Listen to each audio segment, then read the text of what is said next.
안녕하세요. 오늘 283번째 TR12에서는 이번 달 3주일 후 IEEE 슈퍼컴퓨팅 2020에서 발표될 해링 Rethinking the Parameter Server at Scale for the Cloud라는 논문에 대해서 리뷰를 하도록 하겠습니다. 이 논문의 저자들은 아마존 웹 서비스에 다니고 있는 사람들이고요. 오늘 이 논문에서 소개하는 내용은 이제 분산 트레이닝을 잘하는 방법에 대한 새로운 라이브러리를 본인들이 만들었다. 그래서 어떻게 동작을 하는지 그 동작 원리를 설명하는 논문입니다. 우리가 잘 알고 있듯이 분산 트레이닝을 할 때 크게 두 가지 방법이 있죠. 하나는 데이터 패러렐리즘을 사용하는 방법, 또 하나는 모델 패러렐리즘을 사용하는 방법. 그래서 데이터 패러렐리즘은 각각의 GPU 워크노드가 동일한 모델을 가지고 데이터를 나눠 가지는 모델이고요. 그리고 모델 패러렐리즘은 하나의 모델이 하나의 워커에 들어가기 너무 클 때 각 노드가 모델을 레이어별로 혹은 그보다 더 작은 단위로 각 노드가 모델을 찢어가지는 모델이 모델 패러렐리즘이죠. 오늘 소개드린 해링은 이 데이터 패러렐리즘에 관련된 어프로치라고 생각을 할 수가 있고요. 제가 필드에서 보면 아직까지는 모델 패러렐리즘보다 데이터 패러렐리즘 쪽을 좀 더 많이 어프로치를 하시고 관련된 툴도 더 많이 발전이 되어 있다고 느낍니다. 분산 트레이닝은 실은 2010년대 초기부터 많이 연구가 되어 왔습니다. 근데 아마존 같은 경우에는 알렉사의 음성 인식을 학습을 시키기 위해서 텐서플로우가 나오기 전에 쿠다 코딩만으로 몇십 개의 GPU에서 매우 효율적인 스케일링을 하기 위해서 많은 연구를 했었고요. 그리고 텐서플로우도 초기에 구글에서 파라미터 서버 기반의 분산 트레이닝 기법을 구현해서 집어넣어놨죠. 초기에 파라미터 서버 기반의 방법들은 어떻게 동작하는지 제가 뒤에서 이제 설명을 다시 드리긴 할 건데요. 기본적으로 모델의 파라미터, 즉 웨이트를 가지고 있는 서버가 GPU 워커 노드와 별도로 존재를 하는 구조입니다. 구조가 간단하고 네트워크도 그렇게 많이 사용하지 않다는 장점이 있는 반면에 GPU 개수가 늘어나면 스케일링 효율이 떨어진 단점이 있습니다. 근데 2018년도에 우버에서 호로보드라고 하는 전혀 새로운 방식, 이 올 리듀스라고 하는 계열의 전혀 새로운 방식의 분산 트레이닝 라이브러리를 개발을 해서 공개를 했는데요. 이 올 리듀스 방식은 파라미터 서버를 별도로 두지 않고 GPU 워커들이 각각 자기들끼리 그레디언트를 주고받으면서 계산을 하는 거예요. 그래서 이제 파라미터 서버가 별도로 없기 때문에 데이터를 여러 번 주고받아야 된다는 단점은 있지만 기존의 파라미터 서버 방식보다는 훨씬 더 스케일링 효율이 좋았기 때문에 가장 최근까지도 많은 분들이 그 대용량 트레이닝에 많이 사용하고 계시는 기술입니다. 오늘 소개드릴 해링은 호로보드보다 좀 더 많은 규모의 그 클러스터를 가지고 있을 때 더 큰 클러스터 사이즈에서도 스케일링이 잘 될 수 있도록 새로운 구조를 제안을 하는데 올 리듀스 방식이 아니고 예전에 파라미터 서버 방식을 취하고 있습니다. 하지만 이제 파라미터를 각 파라미터 서버로 분배하는 기법을 새롭게 정의를 했고, 그리고 현대적인 데이터 센터에 최적화된 새로운 네트워크 기술을 적용을 해서 기존의 호로보드나 또 다른 파라미터 서버 기반의 방식들보다 훨씬 더 효율이 뛰어난 분산 트레이닝을 구현할 수 있었다고 합니다.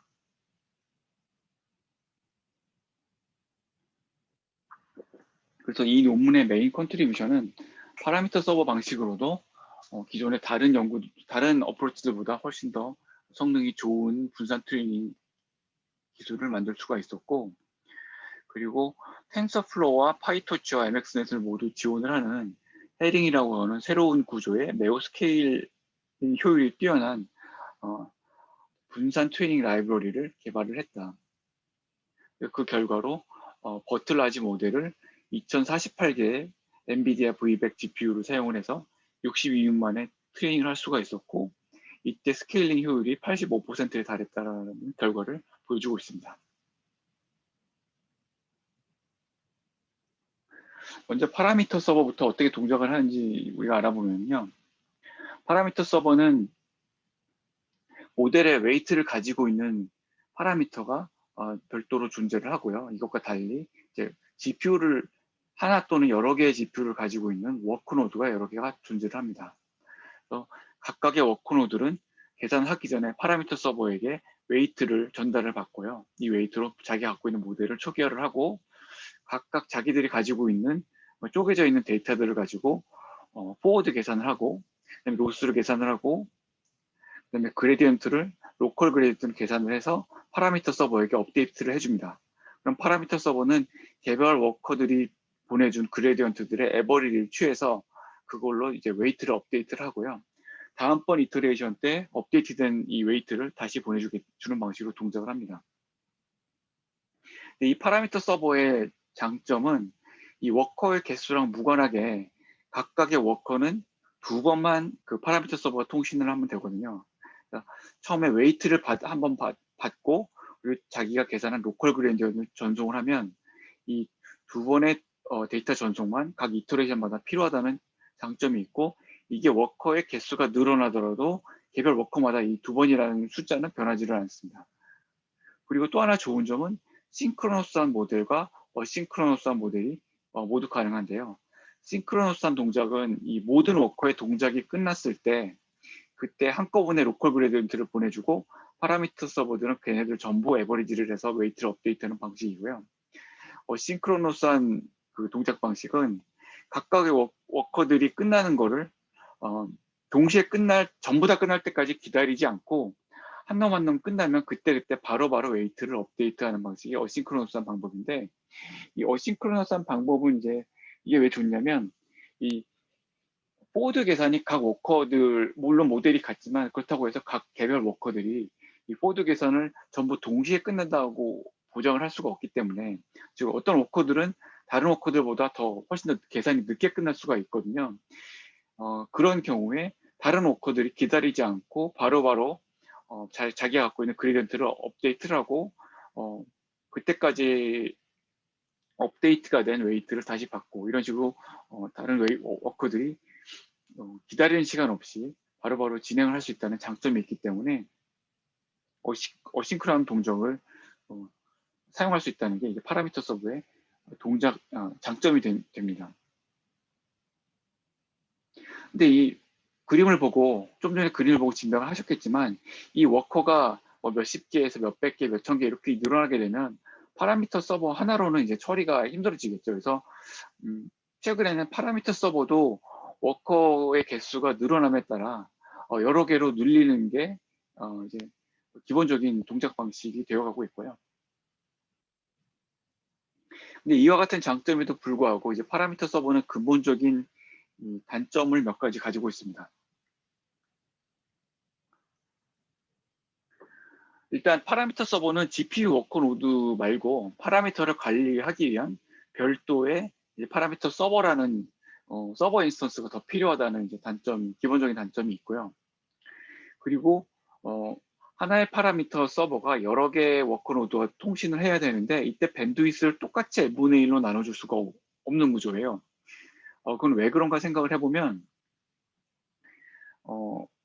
우리가 많이 기본적으로 사용하는 이제 네트워크 스택이 TCP/IP를 기반으로 하고 있는데, TCP는 이 데이터 센터를 가정을 하고 만든 프로토콜이 아니고 인터넷을 통해서 데이터를 전송하기 위해서 매우 신뢰성이 높게, 그리고 패킷들은 순서대로 전달을 하도록 만든 그런 프로토콜이거든요.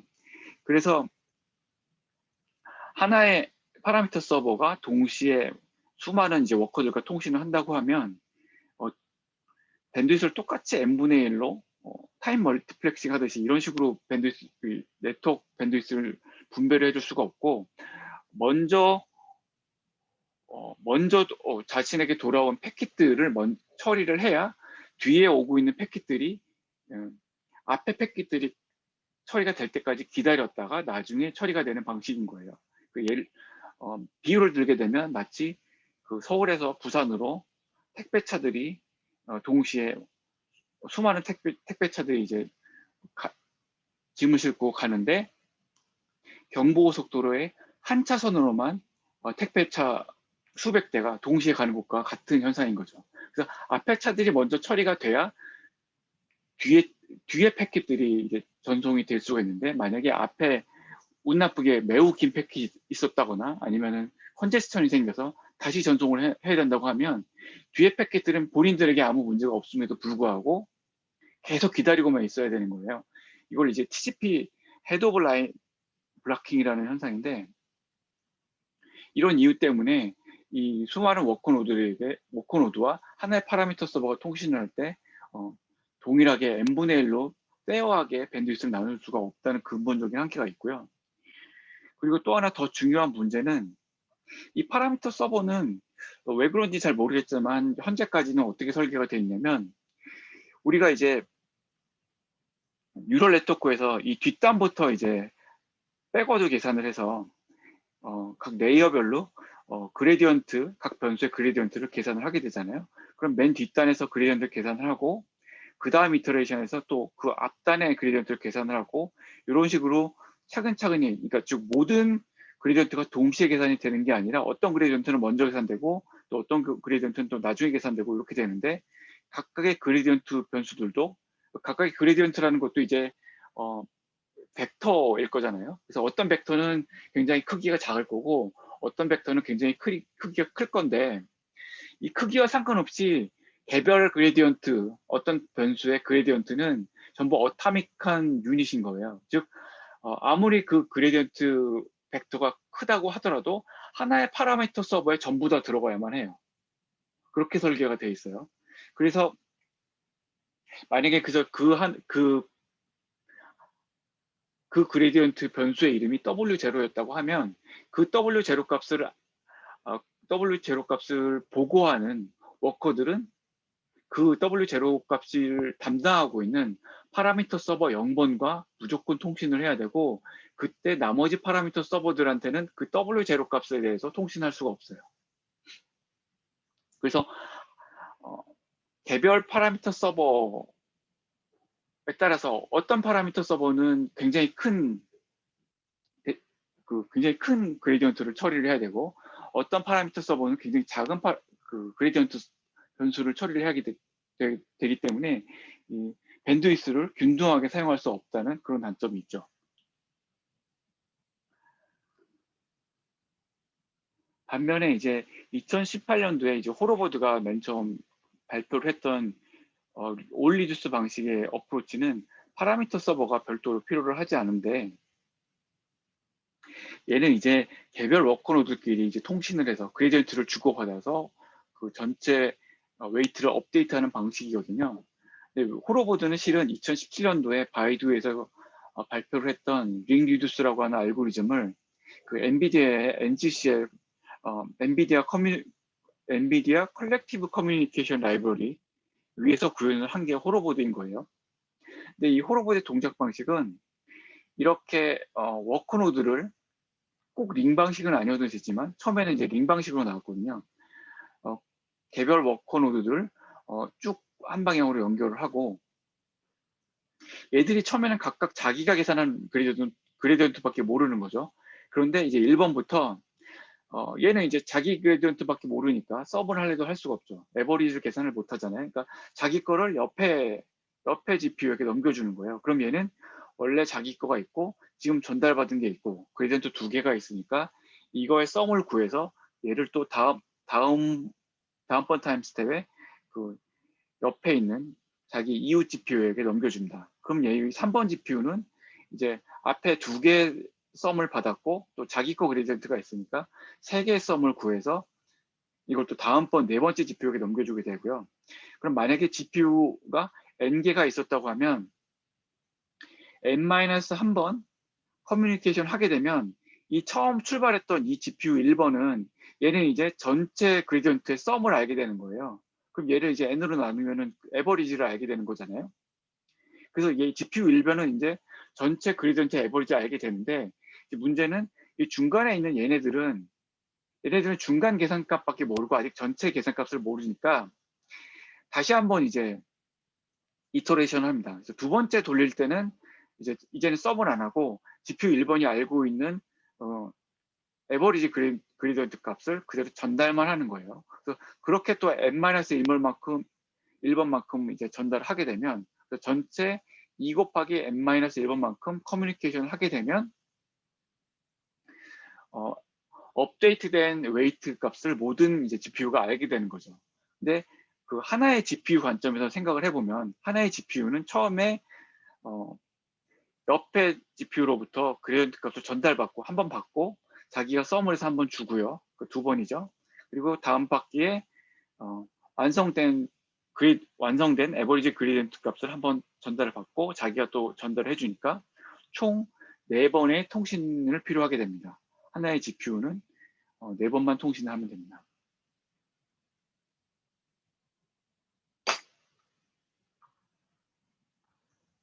이 호로보드에 대해서는 실은 PR12 129번째 김택민님께서 한번 설명을 아주 쉽게 해주신 적이 있어요. 그래서 혹시 이 논문에 대해서 더 자세히 알고 싶은 분은 이 비디오를 보시면 쉽게 아실 수가 있을 거라고 생각이 되고요. 이 호로보드를 그 대표 주자로 하는 올리두스 방식의 어프로치는 좀 전에 말씀드린 것 같이 파라미터 서버가 필요가 없고 그 전까지 나왔던 파라미터 서버 기반의 방법들과 비교를 했을 때 매우 이제 스케일링이 잘 된다는 장점이 있었는데요. 그 대표적인 게 2019년에 구글 브레인에서 발표한 버트라지 모델을 1024개 TPU에서 76분 만에 트레이닝 하기라는 페이퍼가 있습니다. 근데 이제 그럼에도 불구하고 이제 단점도 있는데 커뮤니케이션을 굉장히 많이 해야 된다. 그래서 네트워크 로드가 굉장히 심하다라는 단점을 우리가 생각을 할 수가 있고요. 그래서 오늘 설명드리는 헤링이라는 논문의 이 저자들은 그럼 이제 지금까지 나온 방식들을 개선하는데 올 리듀스 방식으로 하는 것보다 차라리 파라미터 서버의 단점을 개선하는 게 더 쉽지 않을까라고 생각을 했었던 것 같습니다. 그리고 또 우리가 대용량 트레이닝을 할 때 흔히 생각하는 자주 생각을 하는 옵션 중에 하나가 그레디언트를 컴프레션 하는 방법이에요. 그레디언트를 컴프레션 하는 방법은 크게 3가지 종류가 있거든요. 하나는 퀀타이제이션인데 퀀타이제이션은 그 각각의 웨이트를 표현하는 비트의 개수를 줄이는 게 퀀타이제이션이고, 그리고 스파시피케이션이라고 하는 게 있는데 얘는 웨이트의 개수 자체를 줄이는 거예요. 그리고 또 하나는 그 업데이트를 띄엄띄엄 하는 방식인 거예요. 이 3가지가 이제 그레디언트 컴프레션의 대표적인 방식인데, 이 퀀타이제이션이나 스파시피케이션 같은 경우에는 그 앞에 설명드린 호로보드와 같은 올리두스 방식에는 적용하기가 매우 힘들어요. 왜냐면은 그 더하고 전달하고 할 때마다 이 퀀타이제이션이나 스파시피케이션을 하게 되면 정보의 손실이 너무나 많기 때문에 사용을 할 수가 없고, 즉 그레디언트 컴프레션을 고려를 한다면 파라미터 서버 방식이 훨씬 더 유리를 하거든요. 그런데 이제 이 헤링이라고 하는 라이브러리, 이 페이퍼에서 제안하는 방식에서 그레디언트 컴프리션을 직접적으로 적용을 했는지는 이 논문에 아직까지는 나와 있지 않아요. 아직까지는 전 구현을 안 했는데 앞으로도 구현을 할 수는 있을 것 같은데 그 부분이 이제 확실하게 명시가 되어 있지는 않습니다. 2014년 이때쯤에 그 알렉사를 개발하는 팀에서 대용량 GPU로 트레이닝을 할 때 그레디언트를 컴프레션한 방법에 대해서 페이퍼를 몇 개 낸 게 있는데 그 논문들에서 제가 리뷰한 영상이 있거든요. 이게 92번째 PR12인데 혹시 관심 있으신 분들은 이 비디오도 참고를 해보시면 좋을 것 같습니다. 그럼 오늘 소개드릴 헤링은 뭐냐면 파라미터 서버 기반의 분산 트레이닝 라이브러리인데 매우 라지 스케일의 분산 트레이닝에 최적화를 하려는 목적으로 설계가 되었고, 파라미터 서버와 워커의 비율은 1대1로 유지하는 것을 기본적인 그 설정을 하고 있습니다. 그리고 이제 이분들은 이제 아마존 웹 서비스의 직원들이라서 AWS의 EFA, Elastic Fabric 어댑터라고 하는 100기가 bps 네트워크 인터페이스가 있거든요. 이 네트워크 인터페이스와 또 데이터 센터 환경에 최적화된 새로운 네트워크 프로토콜을 적극적으로 활용을 했고, 그리고 밸런스드 퓨전 버퍼라고 해서 기존의 파라미터 서버와는 완전히 다른 방식으로 웨이트들을 분배하는 방식을 고안을 했어요. 이 두 가지가 이제 가장 큰 기존의 방법과 다른 방법이 되겠고요. 그 결과로 현재까지 나온 이제 모든 파라미터 서버 기반의 접근 방법, 그리고 올리듀스 기반의 분산 트레이닝 방법보다 더 뛰어난 효율을, 스케일링 효율을 보일 수 있었다고 하고요. 그리고 이제 어떻게 헤링을 사용할지 되게 궁금하실 텐데, 텐서플로우, 파이토치, MX넷을 모두 지원을 한다고 하고, 코드 수정은 매우 적고, 혹시 호로보드나 파이토치 DDP 코드를 보신 적이 있을지 모르겠는데, 보게 되면은 원래 우리가 짜는 그 싱글 GPU를 대상으로 하는 트레이닝 루프에 한 4~5줄만 고쳐주면 되거든요. 근데 헤링의 코드도 거의 1대1로 호로보드의 그 코드와 1대1로 라인 바이 라인으로 수정을 할 수 있는 아주 간단한 코드 수정만으로 구현이 가능하다고 합니다. 지금 이 그림은 기존의 이제 파라미터 서버에서 어떻게 이제 그레디언트를 업데이트하는지를 보여주는 그림인 거예요. 그래서 이 위에 짙은 사각형들이 예를 들어서 256개의 GPU, 256개의 파라미터 서버가 되겠고요. 여기 보이는 사각형들이 256개의 워커 GPU들인 거예요. 그래서 개별 GPU들은 첫 번째 레이어의 백프로포게이션 계산을 해서 W0라고 하는 어떤 웨이트의 그리디언트를 계산을 했고요. 이 256개 워커에서 W0를 전부 이제 동시에 계산했으니까 얘네들을 업데이트를 해야 되는데, 파라미터 서버로 보여줘야 되는데, 기존의 파라미터 서버 모델은 아무리 이 웨이트 베리어블들이 크다고 하더라도 무조건 이걸 어타믹한 유닛으로 생각을 해서 하나의 파라미터 서버에서 처리를 하도록 되어 있기 때문에 이 256개의 워커가 동시에 하나의 파라미터 서버에게 이 데이터를 전송을 시도를 하게 됩니다. 그래서 시간축에서 우리가 생각을 해보게 되면 맨 뒷 레이어에서 나온 몇 개의 그레디언트, 몇 개의 베리어블들에 대한 그레디언트를 이 시점에서 이제 업데이트를 하게 되고요. 근데 이 베리어블들은 이제 일부의 파라미터 서버에만 들어있는 거죠.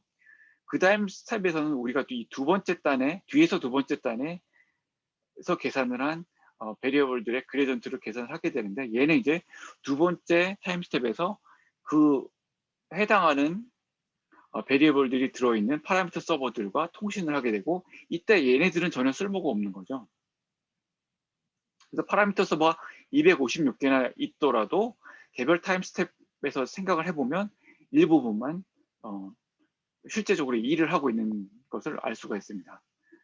근데 이제 헤링에서는 어떻게 하겠다는 거냐면, 헤링은 모든 GPU가 동일한 구조의 버퍼를 가지고 있어요. 이름이 밸런스드 퓨전 버퍼인데,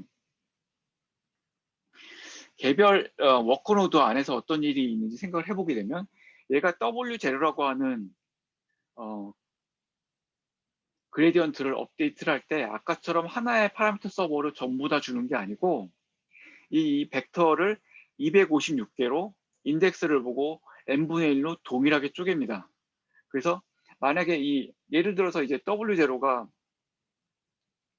크기가 256이라고 하면 W0의 0 인덱스 0는 파라미터 서버 0번한테 주고요. W0의 인덱스 1은 파라미터 서버 1번한테 주고, 즉 모든 파라미터 서버가 동일하게 W0라고 하는 웨이트 베리어블을 n분의 1로 나눠서 가지고 있는 거예요. 한 놈이 이 W0 전체를 다 가지고 있는 게 아니고 n분의 1로 동일하게 나눠서 파라미터 서버가 가지고 있습니다. 그래서 얘도 각각의 이 W0의 256분의 1만큼씩을 256개의 파라미터 서버에게 균등하게 전송을 하게 되고, 같은 일을 이제 나머지 워커들도 동일하게 하는 거죠. 그래서 모든 타임 스텝에 항상 파라미터 서버는 이 일을 하게 되는 거죠. 요 점이 이제 가장 큰 차이점이라고 볼 수가 있고요.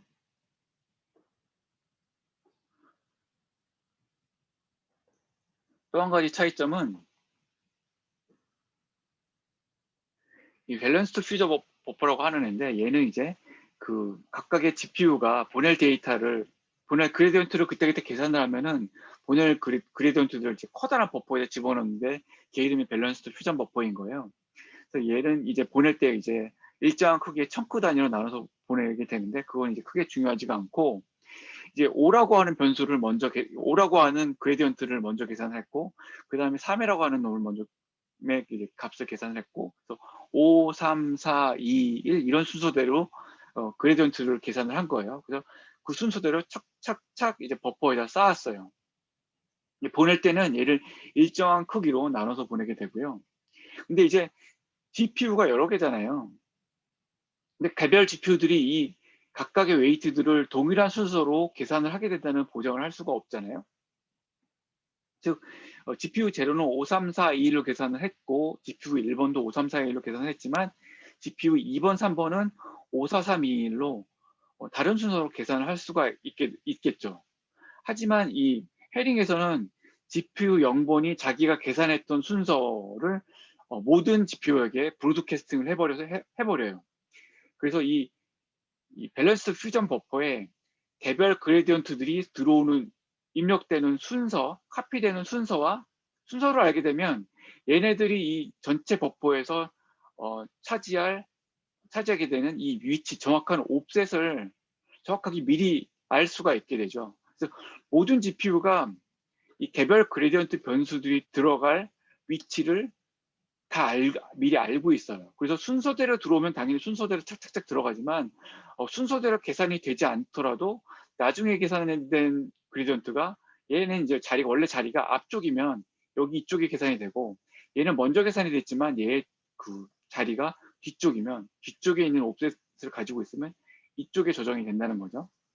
그럼 이게 어떤 의미를 갖냐면, 이런 식으로 버퍼에다 그레디언트를 쌓아서 보내는 방식이 이제 호로보드가 그렇게 하는 건데, 호로보드의 경우에는 데이터를 보내기 전에 그레디언트를 착착착 계산을 한 다음에 버퍼에 이제 카피를 해서 보내기 전에 지금 어떤 변수들이 계산이 됐네? 그럼 얘네들을 이 버퍼에다 어떤 순서로 집어넣을지 먼저 다른 노드랑 니고시에이션을 해서 순서를 정합니다. 그 다음에 순서가 정해지면 버퍼에다가 카피를 해요. 그 다음에 이제 보내게 되는 거거든요. 근데 해링은 니고시에이션 과정이 필요 없는 거예요. 미리 이제 순서를 다 알고 있기 때문에 그리드가 개선될 때마다 바로바로 착착착 자기 자리에다가 카피를 하게 되고, 그러니까 니고시에이션이 필요가 없고, 그리고 이제 만들어지면 바로 복사를 할 수가 있으니까 이 복사하는 과정도 다른 애들이 컴퓨테이션 되는 과정이랑 겹쳐져서 파이프라인이 돼서 이 별도로 이렇게 따로 이렇게 필요가 없게 되는 거죠.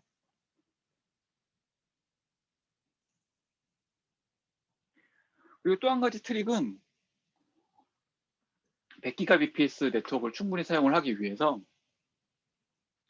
서버에 프로세스를 하나만 뒀더니 이제 도저히 100GBps 쓸 수가 없어서 무조건 8개 서버 프로세스를 돌려서 어, 어, 예를 들어서 이제 워커가 16개면 각각의 프락시 서버가 2개씩 GPU와 통신을 하는 이와 같은 구조로 만들었다고 합니다.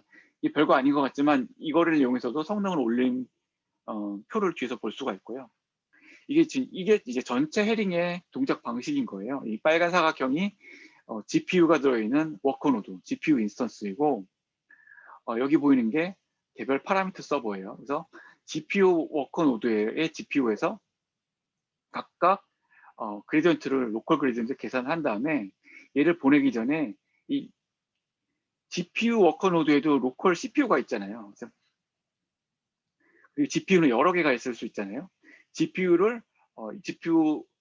로컬에 있는 GPU 8개의 로컬 에버리지를 로컬 썸이겠죠. 썸을 엔비디아 NCCL이 제공하는 리듀스 스캐터라고 하는 커맨드를 사용해서 처리를 하고, GPU와 CPU 간의 연결은 PCI 익스프레스 링크, 보드에 있는 모든 링크를 다 사용을 해서 매우 빠른 속도로 전송을 하고요.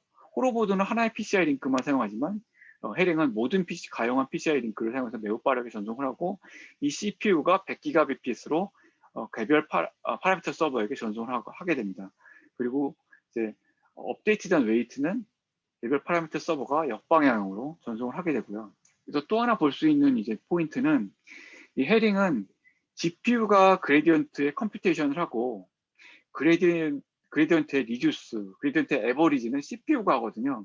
그래서 이 둘이 서로 이제 오버랩이 되고, 즉 파이프라이닝이 되는 것과 동일한 효과를 갖게 되는데, 기존의 호로보드에서는 이 둘을 모두 GPU에서 했기 때문에 하나의 GPU를 놓고 이 그레디언트 컴퓨테이션과 그레디언트 리덕션이 서로 경쟁을 하는 현상이 있었는데, 헤링에서는 그와 같은 현상이 없다는 거죠.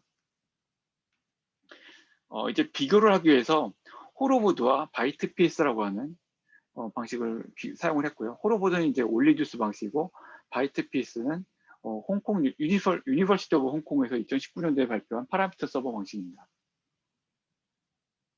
먼저 그레디언트 에버리징을 하는데 걸리는 시간이 얼마나 되는지 이제 보면은, 이 NCCL이 이게 호로보드인데, 호로보드는 아까 하나의 워크로드가 4번 데이터를 커뮤니케이션 한다고 했고, 헤링은 2번 한다고 했으니까 대략 2분의 1 정도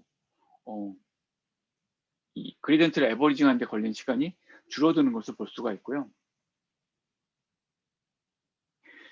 그리고 또 하나 앞에 표에 대한 설명을 보게 되면, 이 EFA라고 하는 이 고속 네트워크 인터페이스와 프로토콜을 사용을 해서 굉장히 높은 성능 향상이 있었다는 거, TCP를 사용했을 때보다 이와 같은 설명을 하고 있는데, 그 이유는 EFA가 그 SRD라고 해서 TCP가 아니라 새로운 트랜스포트 레이어 프로토콜을 사용을 하고 있거든요. 그리고 또 라우팅 프로토콜로 이제 이퀄 코스트 멀티패스 라우팅이라고 하는 TCP는 무조건 하나의 경로로 패킷이 가야 되는데, ECMP는 하나의 출발지에서 하나의 종착지로 가는 경우에 여러 개의 패스를 가질 수가 있잖아요. 그래서 가용한 모든 패스로 균등하게 패킷을 보낼 수 있는 라우팅 기법을 사용을 하고 있습니다.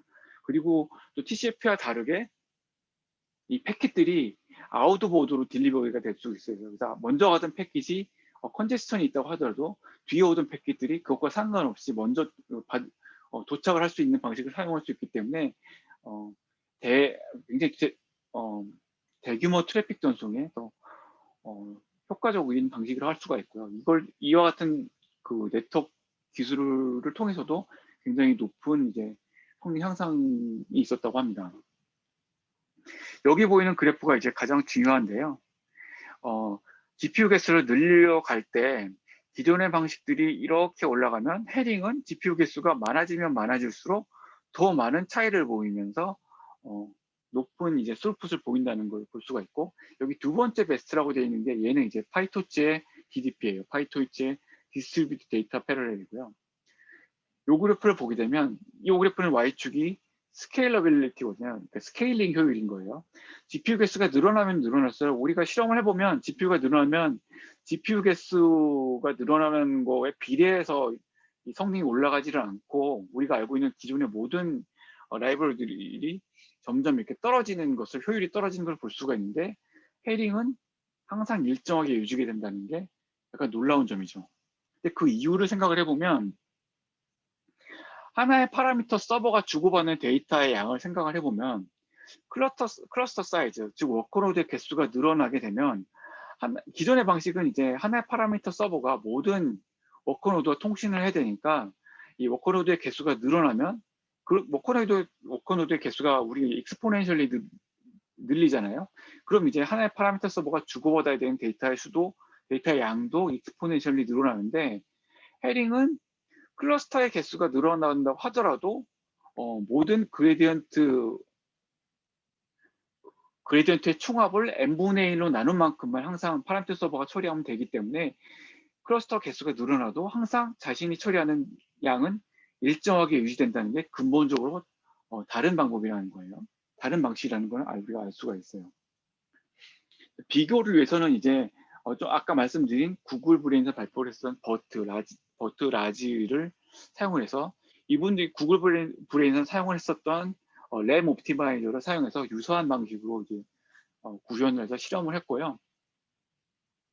그때 여기 보면 이제 파란색 사각형은 호로버드와 해링을 비교를 한 건데 GPU 256개일 때는 34%, 512개일 때는 44% 트레이닝 시간을 감소를 시킬 수가 있었고, 이 빨간색 사각형은 배치 사이즈를 더 크게 늘렸더니 버트라지를 트레이닝을 71.5불에서 62분까지도 줄일 수가 있었다고 합니다. 비용을 생각을 해보게 되면 이제 파라미터 서버가 CPU 서버니까 CPU 서버의 비용 약 10분의 1만큼 단위 시간당 늘어나지만 트레이닝 시간이 약 34%, 44% 이렇게 굉장히 많이 줄어들기 때문에 전체 비용은 훨씬 더 이제 많이 줄어드는 것을 알 수가 있었고요. 그리고 EFA를 TCP를 바꿨더니 약 50%에서 90%까지 네트워크에서 소요되는 시간이 많이 늘어났고, 그리고 이제 프락시 서버를 사용을 했을 때 사용을 안 했을 때보다 25% 정도 시간을 절감할 수 있었다고 합니다. 오늘 소개드린 해링은 새로운 이제 분산 트레이닝 라이브러리에 대한 그 기술인데, 여기서 사용된 그 버퍼 관리 버퍼 분배 기법은 완전히 새로운 것이고, 여기서 사용된 네트워크 기술은 실은 그 완전히 새로운 게 아니고 최근에 연구되었었던 현대적인 데이터 센터를 위한 네트워크 기술의 기본적인 사상인 거예요. 그래서 우리가 알 수 있는 거는 뭐냐면 이와 같이 대규모 데이터 센터를 가지고 있는 많은 이제 클라우드 회사들, 그리고 대형 장비 벤더들, 그리고 엔비디아 같은 이런 큰 회사들에서는 이와 같이 앞으로 풀스택에서 최적화를 통해서 좀 더 대규모의 트레이닝을 효율적으로 지원할 수 있는 라이브러리를 앞으로 계속 더 내놓을 거라는 점을 우리가 예측할 수가 있습니다. 이상으로 오늘 발표를 마치겠습니다. 마지막까지 들어주셔서 대단히 감사합니다.